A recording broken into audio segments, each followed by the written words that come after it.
Përshëndetje nga sofra shqiptare, kam sjell recetën tradicionale të gjellës me presh, një gjellë shumë e vjetër, e shishme, e thjesht për përgatitje mbi të gjitha dhe ekonomike, një gjellë plot vitamina, një gjellë e cila të kthen në nostalgji. Besoj se kam ju pëlqyer kur ta shihni videon në vazhdim. Përbërësit që na nevojiten për përgatitjen e kësaj gjelle shumë të vjetër tradicionale, një gjellë shumë e shishme, plot vitamina, një gjellë e cila na kthen në nostalgji, në fëmijëri. Këtë gjellë e përgatitke nëna ime vazhdimisht gjatë stinës së dimrit, sepse është shumë e shëndetshme. Gjithçka çka na duhet janë 3 presh, cilat i cotojmë kështu në copsa më të mëdha, 2 qep, cilat i kam cotuar qepët më parë për arsye kohe në copsa të vogla, 3 lugë gjelle me oriz, e kam larë orizin, e kam pastruar dhe e kulloj. Na duhen dhe karrota dhe domate. Unë do përdori të ngrira, që gjithë motra që më shohin vazhdimisht e din kur e kam bërë recetën se si bëj ruajtje e perimeve për stinën e dimrit. Ja dimrit do i shfrytëzoj. Në qoftë se ju nuk keni të ngrira, atëherë përdorni të freskëta, do përdorni 2 domate dhe 3 karrota. Unë i kam të gatshme, do na duhet vaj dhe krip, veget dhe biberi zi dhe hudhër. Hudhër do na duhet ose e bluar ose e freskët, nuk do ketë problem. Varet se si doni ju. Tash preshët kanë filluar që t'i bëj me copsat mëdha, bëj të gjithë preshët dhe më pas filloj që të bëj fërgimin. Gjithashtu do na duhet një tigan apo një tenxhere e lloji që nuk gjet. Patjetër se për ndryshe do të shtoj gjella dhe humbat shijen. Këtë mënyrë bëjmë cotimin e gjithë preshëve.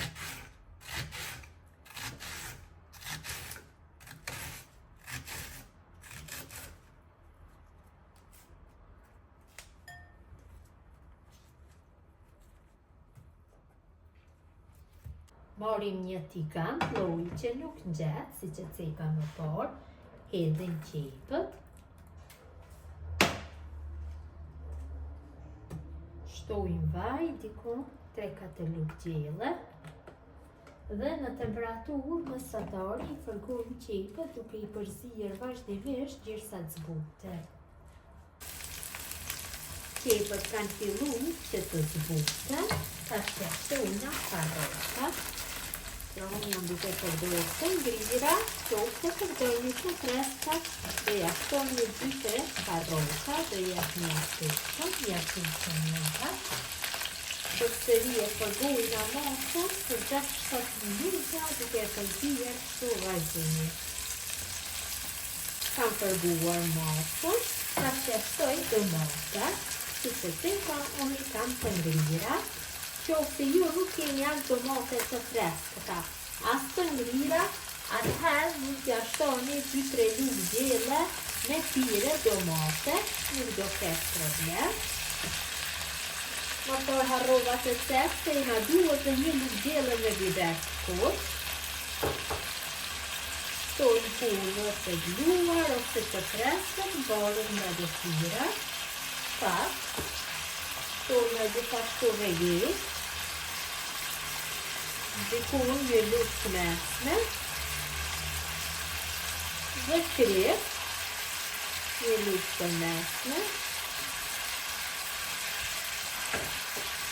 Shtojmë 3 lugë gjelle me oriz, orizin e kam lorë, ja shtojmë pak biber të zi.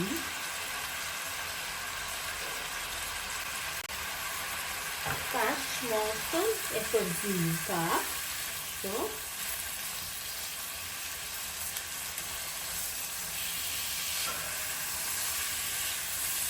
Vetëm sa të zbutet pak domatja. Po njaron jashtëzakonisht të mirë, një gjellë tradicionale me përbërësit që i ka çdo shtëpi. Por në çdo shtëpi shqiptare mund të dinde këto përbërës dhe këto perime. Ta shtojna freshët dhe ulin temperaturën në minimale. E përzis të masën mirë. Bukon për 3-4 minuta.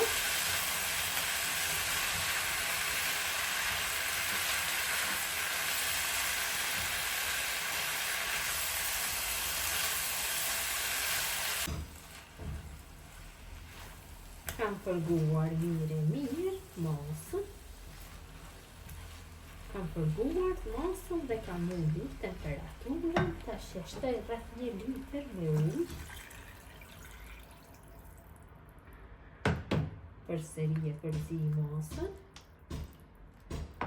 Ja vendosi kapakun dhe la një vrim të kaloj avi dhe në temperaturë të ulët dhe zi kështu gjellën për 1 orë e gjys rreth 2 orëve.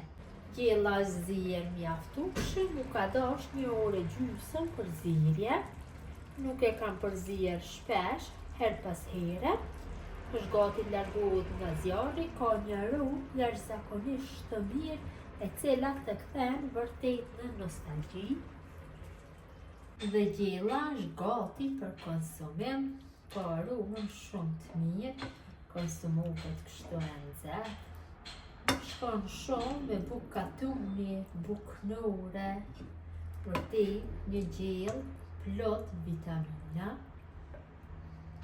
Një gjellë e shishme, cila shkon shumë gjatë stinës së dimrit, një gjellë e cila ju kthen në fëmijëri. Besoj si ju ka pëlqyer motra dashura, mënyra se si përgatis gjellë tradicionale me presh. Gjithë ju që e përgatisni, ju bëft mirë. Ju faleminderit që ndoni kohë vazhdimisht për recetat e mia. Ju lutem këtë video ta ndoni tek miqët dhe dashamirët tuaj. Qoftë ju nevojitet ndonjë recetë e re, ju lutem na shkruani në koment.